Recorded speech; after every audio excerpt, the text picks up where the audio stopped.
नमस्कार बच्चों, स्वागत है आपका हमारे चैनल टॉपर स्टॉप पर।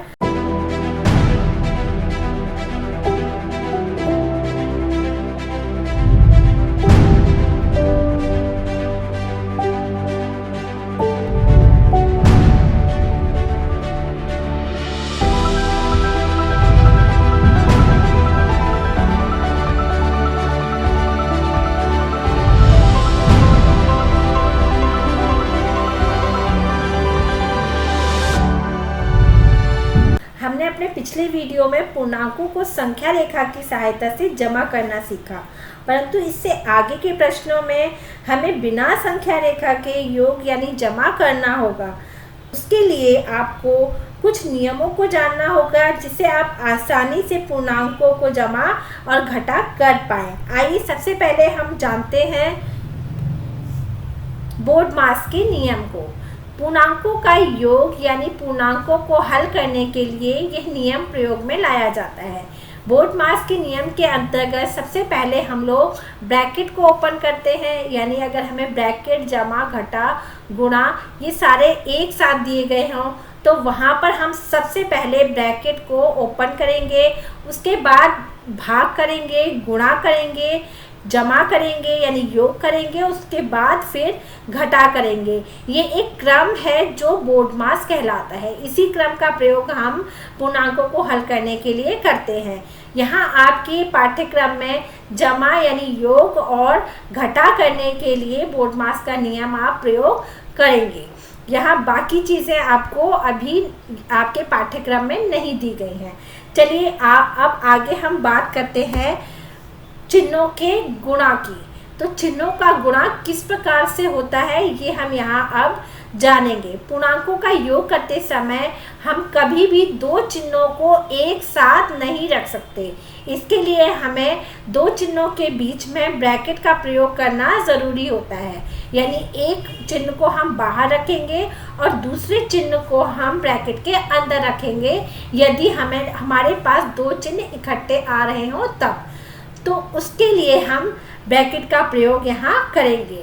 दो चिन्हों के बीच अगर हमें गुणा करनी हो, क्योंकि ब्रैकेट का मतलब होता है गुणा करना, तो जब हम ब्रैकेट प्रयोग में लाएंगे तो वहाँ दोनों चिन्हों के बीच में गुणा होगी, तब हमें चिन्हों को गुणा करना होगा। तो आइए सबसे पहले हम देखें कि यदि हमारे पास धनात्मक कोई पूर्णांक होगा और दूसरा भी धनात्मक पूर्णांक होगा। बच्चों, जब हम जमा की गुणा करेंगे जमा के साथ तो हमेशा जमा आता है, लेकिन जमा उन दो पूर्णांकों के बीच में करना होगा, लेकिन हमेशा उत्तर के साथ वही चिन्ह लगा होगा जो बड़ी संख्या के पास होगा। दूसरी बात हम देखें कि यदि हमारे पास एक पूर्णांक घटा का है और दूसरा पूर्णांक भी घटा का है तो हमेशा उन दो पूर्णांकों के बीच जमा होगी। उत्तर के साथ जो चिन्ह लगा होगा वो हमेशा बड़ी संख्या का चिन्ह लगा होगा। आगे देखिए, हम अगर हमारे पास एक घटा का पूर्णांक है और एक जमा का पूर्णांक है तो उन दोनों पूर्णांकों के बीच में हमेशा घटा होगी, लेकिन चिन्ह जो उत्तर के साथ लगेगा वो बड़ी संख्या का चिन्ह होगा। आगे हम बात करें कि अगर हमारे पास एक धनात्मक पूर्णांक हो और एक ऋणात्मक पूर्णांक हो तो इन दोनों पूर्णांकों के बीच हमेशा घटा होगी, लेकिन उत्तर के साथ चिन्ह वही बड़ी संख्या का लगेगा। इससे हमारा तात्पर्य ये है कि यदि हम किसी भी चिन्ह को आपस में गुणा करें तो सबसे पहले एक बात समझ में आती है कि हमारा जो उत्तर होगा उसके साथ वही चिन्ह लगा होगा जो बड़ी पूर्णांक के पास होगा। चलिए बच्चों, अब हम पाठ्य पुस्तक के प्रश्नों की ओर चलते हैं। प्रश्न संख्या 1 से 2 तक हमने भाग 1 में की थी। यहाँ से हम 3 प्रश्न से शुरू करेंगे। अब हम ए पार्ट की तरफ चलें तो ए पार्ट में हमारे पास एक धनात्मक 11 है और उसकी जमा हमारी ऋणात्मक 7 के साथ होनी है, यानी प्लस और ये माइनस के बीच में ब्रैकेट का चिन्ह है, तो यानी ब्रैकेट का मतलब हुआ गुणा। जबकि मैंने अभी थोड़ी देर पहले आपको बताया था कि दो चिन्ह एक साथ कभी नहीं रखे जाते हैं, इसीलिए यहाँ पर ब्रैकेट का प्रयोग किया गया है दो चिन्हों को रखने के लिए। प्लस की गुणा होगी माइनस के साथ तो हमेशा माइनस का चिन्ह आता है, यानी माइनस होगा इन दोनों पूर्णांकों के बीच में। तो यानी हम देखिए इसे किस तरह से सॉल्व करेंगे कि जमा का 11 लिया और फिर प्लस इंटू माइनस माइनस हुआ यानी घटा हुआ और उसके बाद हमारा 7 आया। अब 11 में से अगर हम 7 को घटाएं तो हमारा उत्तर आएगा 4, लेकिन चिन्ह हमारा किसका आएगा, जो बड़ी संख्या के पास है यानी 11 के पास है। 11 के पास धनात्मक चिन्ह है तो 4 हमारा हमेशा धनात्मक आएगा। आइए हम बी पार्ट की तरफ चलें। तो बी पार्ट में हमारा घटा का 13 को जमा करना है जमा के 18 से। बच्चों यदि हम यहाँ जमा नहीं भी लगाएं तो भी ये 18 बिना किसी चिन्ह के भी 18 एक जमा का ही पूर्णांक कहा जाएगा। तो यदि हम जमा की गुणा जमा के साथ करें तो उत्तर हमेशा हमारा जो भी होगा उनके बीच में वो जमा होगा, यानी जब इन दोनों पूर्णांकों की जमा होगी। यहाँ बच्चों अगर ब्रैकेट को सॉल्व किया जाए तो प्लस की गुणा के प्लस के साथ हो, प्लस इंटू प्लस प्लस होगा हमेशा, यानी जमा होगा। तो इन दोनों के बीच हमें क्या करना है, जमा करना है। आइए बच्चों देखें कि इन दोनों के बीच अगर हम करें प्लस इंटू प्लस हमेशा प्लस हुआ और घटा का 13 हमने यहाँ से घटा का 13 उठाया।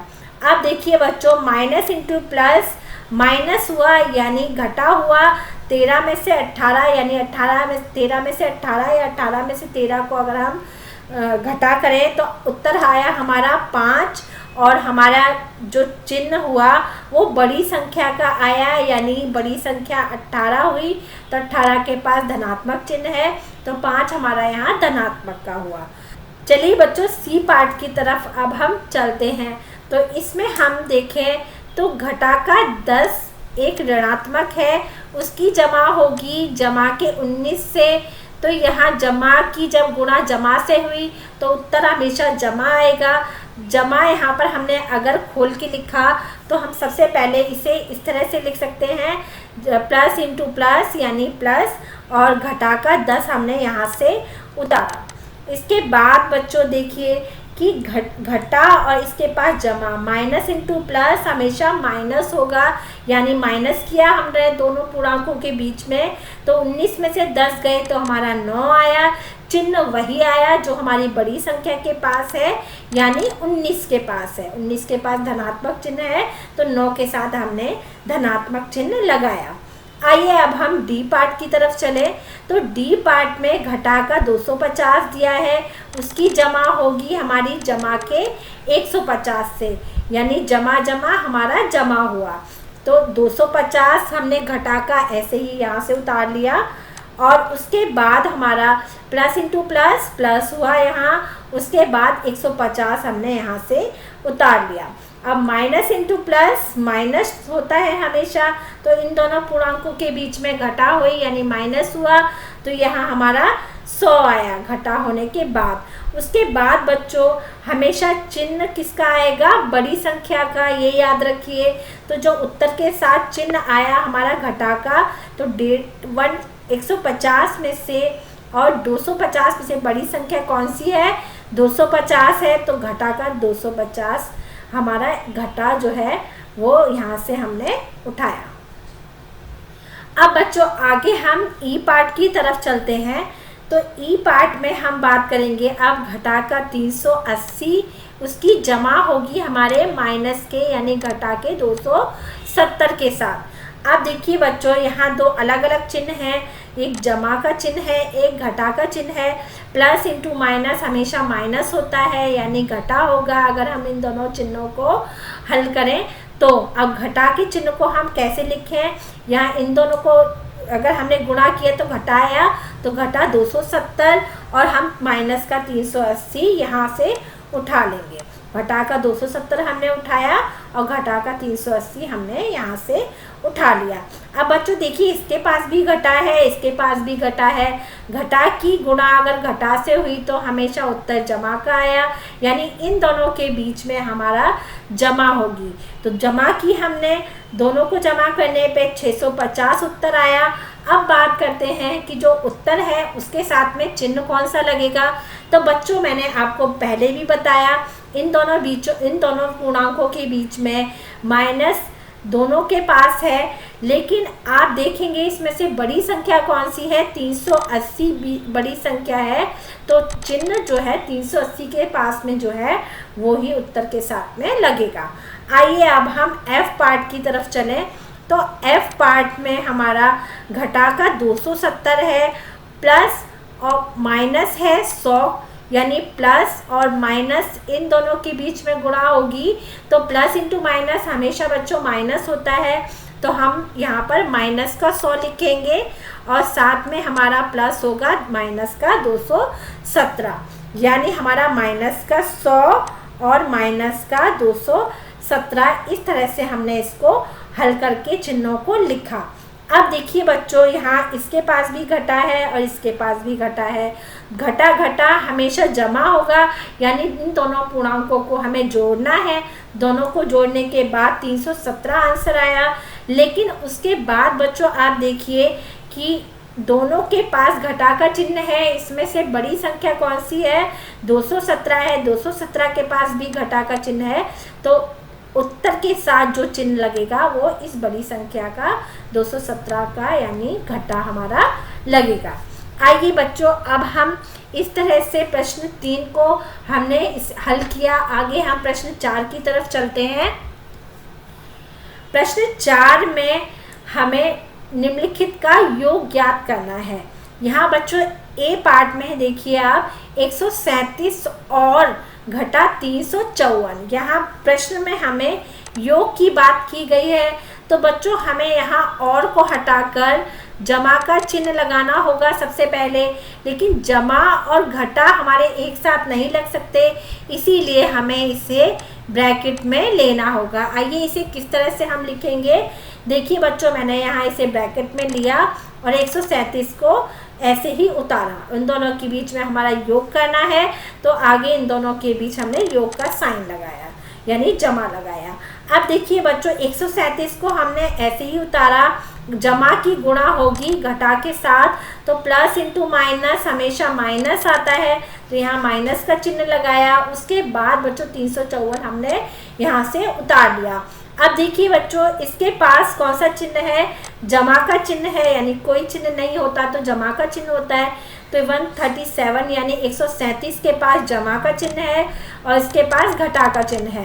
प्लस इंटू माइनस हमेशा माइनस होगा, यानी घटा होगा, तो घटा होगा इन दोनों के बीच।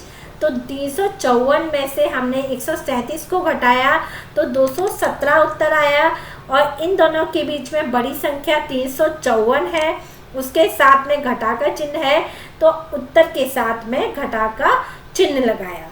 आइए बच्चों बी पार्ट की तरफ चलते हैं। तो बी पार्ट आप ध्यान से देखें तो इसमें घटा का 52 है और जमा का 52 है। देखने में ये दोनों संख्याएं आपस में योज्य प्रतिलोम है, लेकिन हम इसे कैसे संख्या रेखा पर पहले मैंने इनको कैसे हल कर सकते हैं वो बताया था। आइए हम बिना संख्या रेखा के इसे कैसे हल करेंगे। सबसे पहले हम घटा का 52 लेंगे और की जगह जमा लगाएंगे और यहाँ पर जमा का 52 लेंगे। देखिए इस तरह से मैंने लिखा इसे, माइनस का 52 और जमा किया, जमा का 52 लिया। अब इन दोनों के बीच में माइनस इंटू प्लस माइनस हुआ, यानी इन दोनों के बीच में घटा हुई, तो उत्तर क्या आया बच्चों, हमारे पास 0 आया। इसमें से हमें देखेंगे तो बड़ी संख्या, इसमें से दोनों बराबर संख्याएं हैं, इसीलिए धनात्मक का चिन्ह इसके साथ में लगाया गया है। आइए बच्चों अब हम सी पार्ट की तरफ चलें। तो सी पार्ट में हमारा सबसे पहले घटा 312, 39 और 192 तीन संख्याएं दी गई हैं।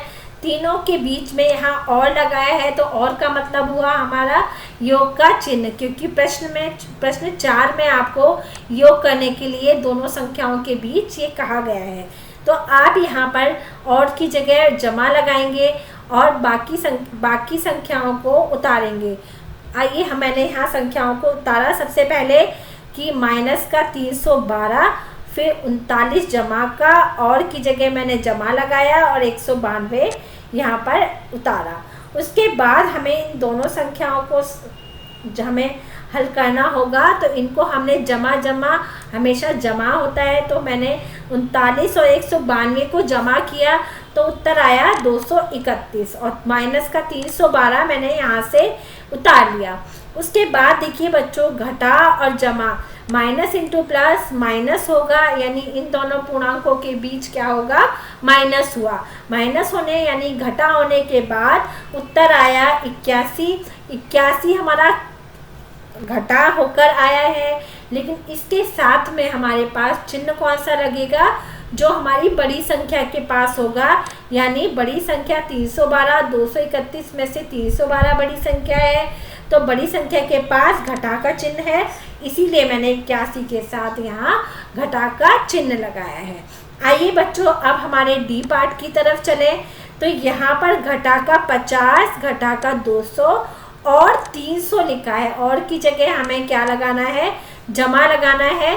तो मैंने यहाँ पर उतारा, सबसे पहले मैंने यहाँ घटा का 50 लिखा, उसके बाद घटा का 200, इसकी जमा होगी, जमा घटा का 200, क्योंकि दो चिन्ह एक साथ नहीं आ सकते, और की जगह फिर जमा लगाया और 300 रखा यहाँ। उसके बाद बच्चों देखिए प्लस और माइनस, यहाँ पर प्लस इंटू माइनस हमेशा जमा की जब गुणा होगी घटा से, तो हमारा उत्तर आएगा हमेशा घटा का। तो मैंने 50 घटा का यहाँ लिखा, उसके बाद प्लस इंटू माइनस तो माइनस हुआ, यानी घटा हुआ, घटा का 200 खोल कर लिखा यहाँ, फिर जमा लगाया, फिर 300 यहाँ बिना ब्रैकेट के यहाँ 300 उतारा। उसके बाद बच्चों अब देखिए यहाँ दो एक जैसे चिन्ह हैं, ये घटा की गुणा जब घटा से हुई तो हमारा उत्तर आया 250, यानी जमा हुआ। जमा होने के बाद फिर हमने प्लस का 300 यहाँ उतारा। चिन्ह हमें हमेशा बड़ी संख्या का आता है, तो माइनस 200 का चिन्ह यहाँ पर हमारे 250 के साथ में लगा हुआ है। उसके बाद हम अगर घटा की गुणा जमा से करें तो घटा की माइनस इंटू प्लस माइनस हुआ, यानी घटा हुआ। 250 में से 300 को अगर हम घटाएंगे तो 50 उत्तर आया, और चिन्ह वापस वही बड़ी संख्या का यानी 300 का चिन्ह इसके साथ में लगेगा। देखिए बच्चों 300 के साथ कि कौन सा चिन्ह है, जमा का चिन्ह है। आइए बच्चों, इस तरह से हम प्रश्न संख्या 4 को हल हमने यहाँ किया है। उसके बाद हम प्रश्न संख्या 5 की तरफ चलते हैं। प्रश्न संख्या 5 में निम्नलिखित के मान ज्ञात कीजिए। अब बच्चों यहाँ पर आप देख रहे हैं, यहाँ केवल 2 पूर्णांक आपको जमा करने के लिए नहीं दिए गए हैं, यहाँ 4 पूर्णांक आपको दिए गए हैं। सबसे पहले हम ब्रैकेट के जो चिन्ह हैं उनको हम यहाँ हल करेंगे, उसके बाद में जैसे जैसे जो चिन्ह लगे हैं उनको वैसे वैसे हल करते जाएंगे। सबसे पहले देखिए बच्चों, घटा का 7 था, तो हमने यहाँ घटा का 7 उतारा, लेकर फिर जमा की गुणा किससे हुई, घटा के साथ हुई, तो हमारा घटा आया। यहाँ घटा का 9 हमने उतारा, फिर जमा का 4 ऐसे आया, और यहाँ जमा का 16 हमने उतारा। अब देखिए बच्चों, घटा की संख्याएं एक तरफ हैं और जमा की संख्याएं एक तरफ हैं। अब हम इन दोनों को पहले जमा करेंगे, और इन दोनों को माइनस, और माइनस हमेशा प्लस होता है बच्चों, तो प्लस किया हमने इन दोनों को, तो हमारा 16 आया। चिन्ह कौन सा लगेगा, बड़ी संख्या का लगेगा, यानी घटा के 9 का घटा जो है वो इसके साथ में आया, तो घटा का 16 हमारा यहाँ से आया। अब हम इन दोनों संख्याओं को जोड़ेंगे, तो 16 और 4 20 हुआ, और दोनों के पास ही धन का यानी धनात्मक चिन्ह दोनों के पास है, तो हमारा उत्तर यहाँ पर 20 जो है वो धनात्मक का आएगा। अब देखिए बच्चों, यहाँ से 16 उतरा, यहाँ से हमारा 20 आया हमारा उत्तर। अब हम घटा की जमा के साथ करेंगे, तो माइनस इंटू प्लस माइनस होगा हमेशा, तो 20 को हम 16 में से घटा देंगे, यानी 16 में से 20 को घटाएंगे या 20 में से 16 को घटाएंगे, एक ही बात है बच्चों। तो अब हम घटाते हैं, तो यहाँ उत्तर आएगा हमारा 4, लेकिन जो हमारा हाथ में चिन्ह लगेगा वो हमेशा एक बड़ी संख्या का चिन्ह होगा, यानी 20 का चिन्ह यानी प्लस का चिन्ह हमारा 4 के साथ में आया। आइए बच्चों, अब हम बी पार्ट को हल करते हैं। तो बी पार्ट में इसी तरह से 37 दिया गया है, प्लस और यहाँ पर माइनस का यानी घटा का 2 दिया गया है, प्लस और यहाँ पर माइनस यानी घटा का 65 दिया गया है, और सेम यहीं पर हमारा घटा का 8 दिया गया है। अब पहले हम बाहर और अंदर लगे चिन्हों को ब्रैकेट के सॉल्व करेंगे। आइए अब हम सॉल्व करते हैं। सबसे पहले हमने 37 को ऐसे ही उतारा, उसके बाद प्लस की गुणा की घटा के साथ, जमा की गुणा हुई हमारी घटा के साथ, तो हमारा उत्तर घटा का आया। तो घटा का 2 हमने यहाँ लिखा। फिर जमा की गुणा हुई घटा के साथ, तो घटा आया, हमने 65 यहाँ पर रखा। फिर जमा की गुणा हुई घटा के साथ, तो घटाया, हमने घटा का 8 खोल कर रखा है यहाँ। फिर उसके बाद बच्चों 37 हमने यहाँ से उतार लिया। उसके बाद 65 और 2 इनके बीच में देखिए घटा घटा हमेशा जमा होगा, तो इन दोनों को हमने जमा किया तो यहाँ पर हमारा 67 आया, और चिन्ह बड़ी संख्या का लगाया, 65 के साथ का चिन्ह यहाँ लगा है। उसके बाद घटा 8 हमने उतारा। बच्चों एक एक करके हम इसको हल करते हुए जाएंगे। आइए देखिए 37 यानी 37 हमने यहाँ रखा। उसके बाद घटा घटा हमारा जमा हुआ, यानी 67 की बच्चों 8 के साथ जमा होगी। हमने यहाँ 67 की 8 के साथ जमा की तो 75 उत्तर आया। लेकिन हमारे चिन्ह जो है हमारा 67 यानी 67 के साथ में जो चिन्ह लगा है उसको हमने यहाँ पर रखा। उसके बाद मान लीजिए इसके पास 37 है, क्योंकि बिना जिसके पास चिन्ह नहीं होता वो भी एक धनात्मक संख्या होती है। तो 37 यानी 37 के पास जमा का चिन्ह, जमा और घटा हमेशा घटा होगी। तो हमने 75 से 37 को घटाया तो उत्तर आया 38, और चिन्ह हमारा वही होगा जो बड़ी संख्या के पास है, यानी जो 75 के पास में घटा का चिन्ह है वही हमारा उत्तर के साथ में लगेगा। इस तरह से बच्चों हमने प्रश्नों को यहाँ सॉल्व किया। देखिए बच्चों, अब तक आपने हमारे अगर टेलीग्राम चैनल को ज्वाइन नहीं किया है तो आप उसको ज्वाइन करिए, ताकि आपको हमारे आगे आने वाली वीडियो और जितनी वीडियो पुरानी है उन सब की लिंक आपको वहाँ मिलते रहे। तो यहाँ मैंने आपके लिए 5 अभ्यास प्रश्न रखे हैं, ताकि आप इनको हल करें और देखें कि आपको कितना समझ में इस वीडियो से आया है। तो चलिए आइए प्रश्न संख्या 1 की तरफ चलें। तो प्रश्न संख्या 1 है, घटा 7 का योज्य प्रतिलोम क्या होगा। बच्चों योज्य प्रतिलोम आपको समझ में आया होगा। आप घटा 7 का योज्य प्रतिलोम यहाँ पर लिखेंगे। प्रश्न संख्या 2 में संख्या रेखा पर केवल धनात्मक पूर्णांक ही प्रदर्शित किए जाते हैं। बच्चों आपको मैंने संख्या रेखा पढ़ाई है, आपको बताना होगा कि केवल धनात्मक पूर्णांक ही प्रदर्शित होते हैं इसमें संख्या रेखा पर। अब आइए प्रश्न संख्या 3 की तरफ। 2 ऋणात्मक पूर्णांकों का योग नहीं किया जा सकता। इसका उत्तर आपको 1 या 2 शब्दों में देना है। चौथा प्रश्न है, संख्या रेखा में धनात्मक पूर्णांक दाईं ओर और ऋणात्मक पूर्णांक बाईं ओर प्रदर्शित किए जाते हैं। आगे प्रश्न संख्या 5 की तरफ कि संख्या रेखा पर योग करके आपको इन 2 पूर्णांकों को देखना है जो आपके प्रश्न में दिए गए हैं। इन दोनों पूर्णांकों को संख्या रेखा पर योग करके इसका उत्तर जल्दी से हमारे कमेंट बॉक्स पर लिखिए। बच्चों इस भाग में इतना ही। आगे की वीडियो के साथ हम लोग फिर हाजिर होंगे। हमारे चैनल को लाइक ज़रूर कीजिए, और अब तक आपने अगर हमारे चैनल को सब्सक्राइब नहीं किया है तो इसे सब्सक्राइब ज़रूर कीजिए।